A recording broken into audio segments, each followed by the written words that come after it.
Okay, so I'm partially through with finals, and I've been working on the outline sporadically.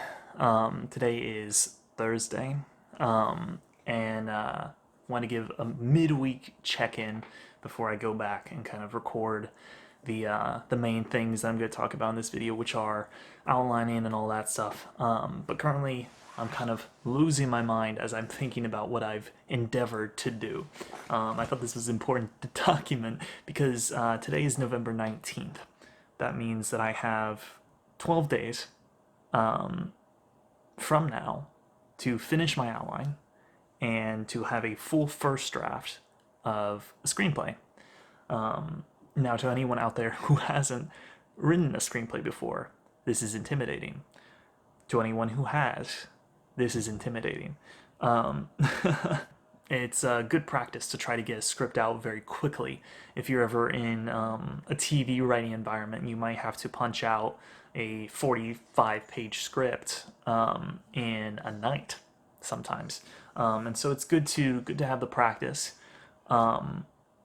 Still very difficult. Currently, what I've accomplished is I've figured out my overall plot.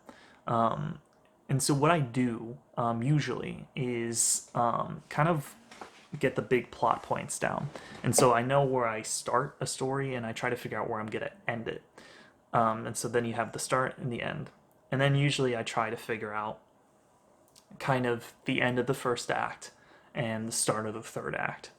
And so then I have those two goalposts set up. And then usually what I go from there is I find out the midpoint, so the middle of the second act. And then I have those five goalposts. And usually by then I'll have a better idea of what goes in between all of that. And then I go into separating it into 8 sequences. So the 8 sequence method is basically separating your script into 8 different separate sections. So the first act is separated into 2 sections. The second act is separated into 4 sections, with your midpoint at the end of sequence 4, and then your third act is separated into 2 sections as well. And so this is all helps you kind of separate your script into smaller sections so that you can tackle them more specifically. So your first sequence is called the status quo, and so that's an entrance into the world, the characters, all that. Your sequence 2 is by the end of sequence 2, your character should be locked into the plot. So that means the plot will kind of start to guide them on their journey. Sequence 3 is called the lock-in plus. Lock-in plus means that if they've been reluctant at the end of sequence 2, by the end of sequence 3, they are forced into it. Then sequence 4 culminates in the midpoint, and so that's leading you to the midpoint of the story. Sequence 5 is called the romance sequence. It's usually when they're recuperating from a big loss at the midpoint, or there's been a big story shift at the midpoint, and so now the characters need to talk about it and kind of figure out what to do next.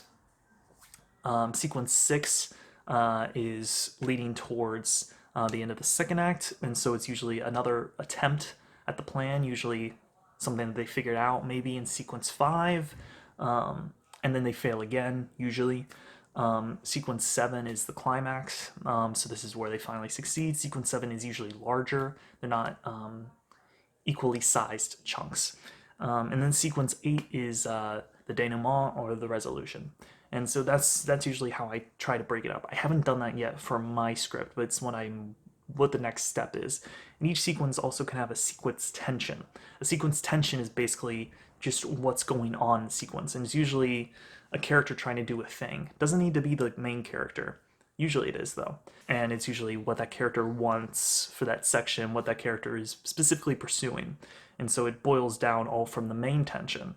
So each sequence tension should stem off of the main tension and be steps in accomplishing that goal.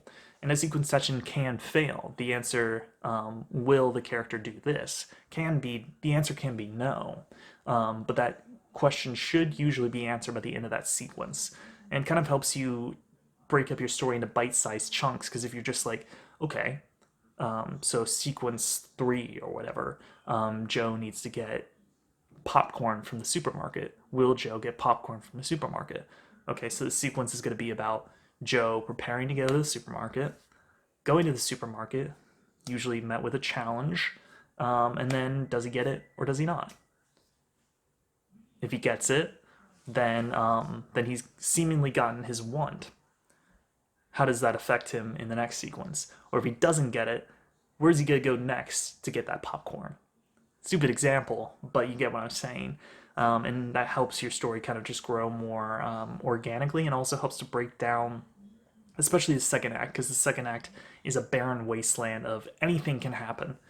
Anyway, so that's just a big overall thing on like story structure and stuff that I consider when I'm going into this. And I usually just, for process wise, I just make a Google Doc and just throw down everything that comes into my mind.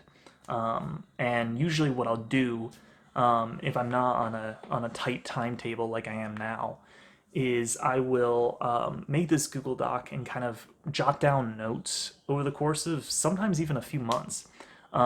So I wrote a full length play last year, and I wrote notes for it and kind of structured it and kind of played around with story beats and stuff for about 2 months.